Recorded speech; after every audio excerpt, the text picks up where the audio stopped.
Hi Ro, my name is Laura. Let's get ready together, do a little everyday makeup routine while I talk about the business side of being an influencer.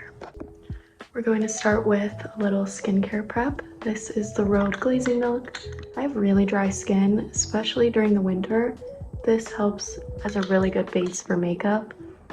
I run an Instagram page called Hot Girl Health Club, which is a space for women to find healing, focus on health and wellness, self-care. I started this page a few years ago when I was posting a lot of skincare, health, and beauty content on my personal Instagram, so I decided to split off and create a different page specifically for all of that content. I like having a space that is separate from just myself, and I kind of picture it as a way to build something bigger is my hope and my goal with the page. So yeah, a little different than your typical influencer, but I love running a page that brings a lot of women together and isn't specifically tied to my name. Next, we're gonna do a little bit of a thicker moisturizer because it is freezing and snowing where I am right now.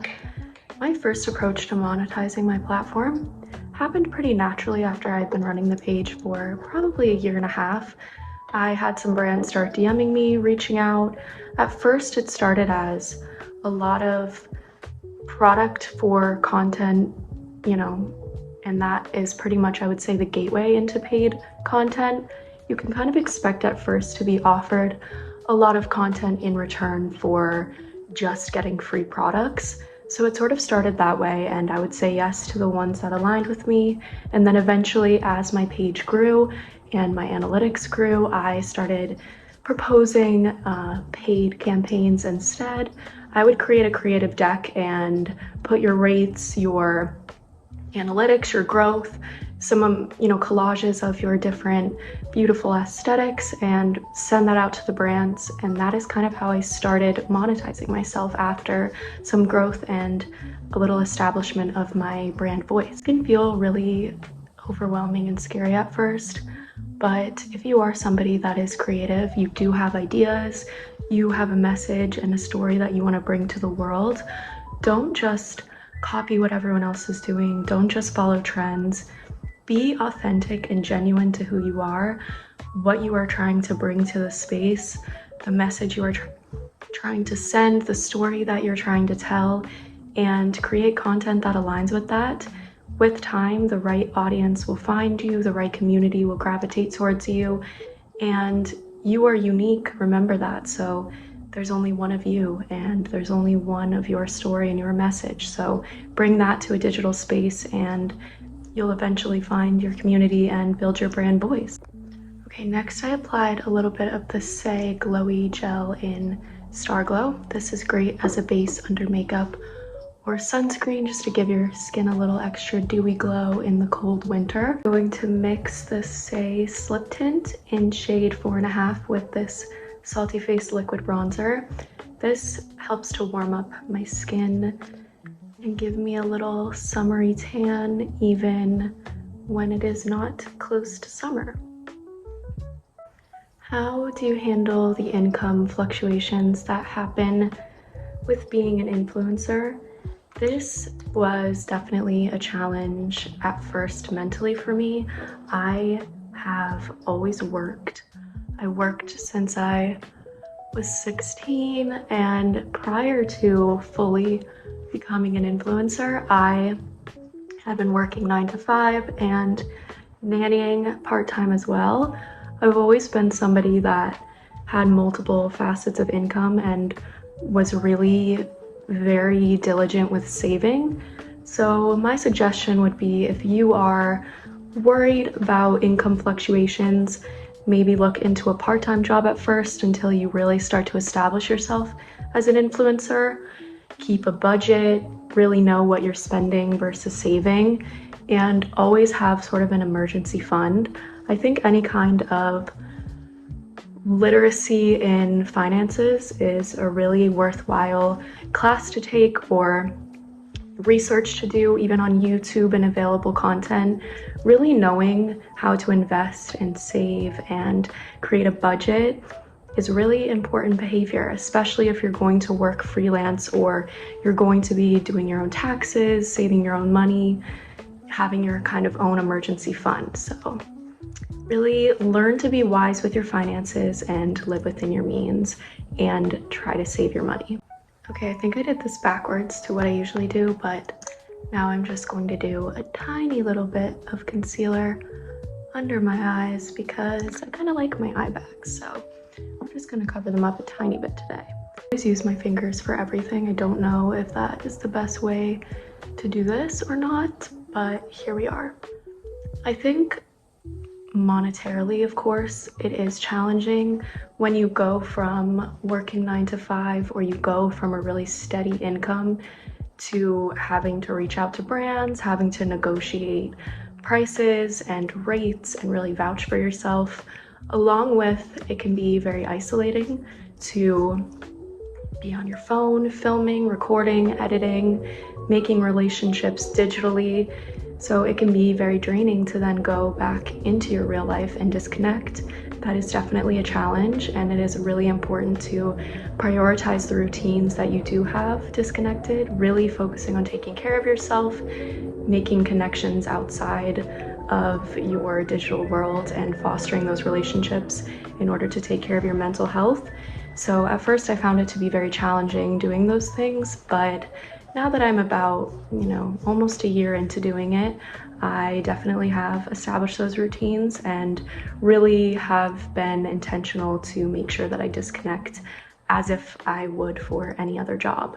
So creating that balance in your life is incredibly important and definitely is a real challenge at first.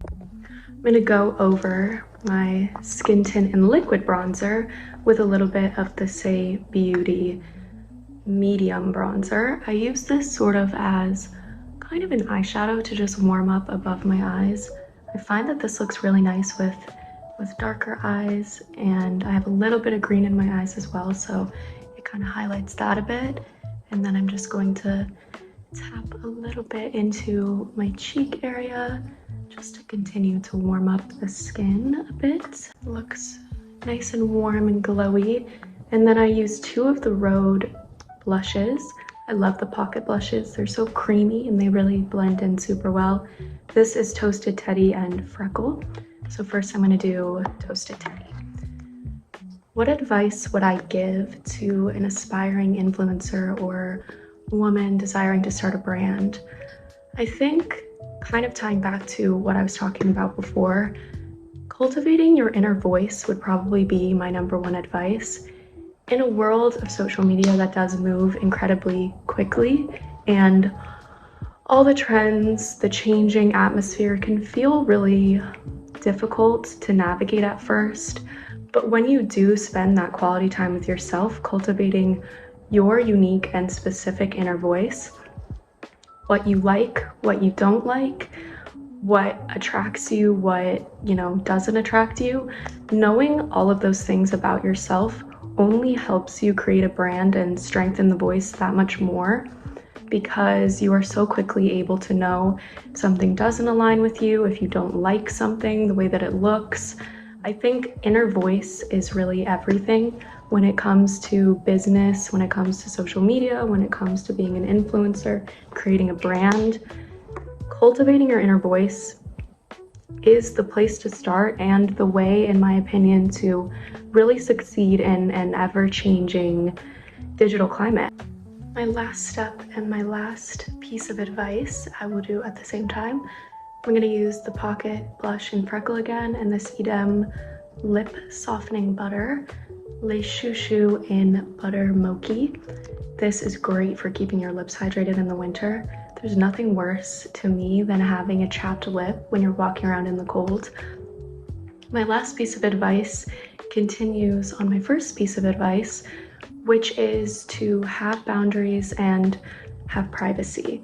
I think that there are certain parts of life that are sacred, and with social media and especially with being an influencer, it can feel very hard to have boundaries where certain parts of your life are sacred and certain parts of your life are public. but taking the time with yourself to really figure out which parts of your life are so sacred that you want to keep them private is incredibly important for your mental health and the success of your brand and your brain, I think. There are parts of my life that I have been really intentional to keep private. I don't share about my relationship very often. If I ever have children, I probably wouldn't share about them. There are parts of my life I love being creative and I love sharing. I love being vulnerable. I love talking about mental health and beauty and wellness. But when it comes to the sacred parts of my life, I am extremely private. I did not have this balance at first when I started being an influencer. I wanted to share everything. But as I got a little bit older and have been doing this for several years, I have really cultivated those boundaries and that balance with privacy. So I think that is incredibly important no matter who you are, just cultivating that balance and that privacy with yourself and with your social media. So this is the final, very, very simple, just dewy, glowy, natural makeup look. I have really enjoyed talking about Hot Girl Health Club and all things influencer business. I hope you also enjoyed this video, and I hope you all have a beautiful day wherever you are in the world.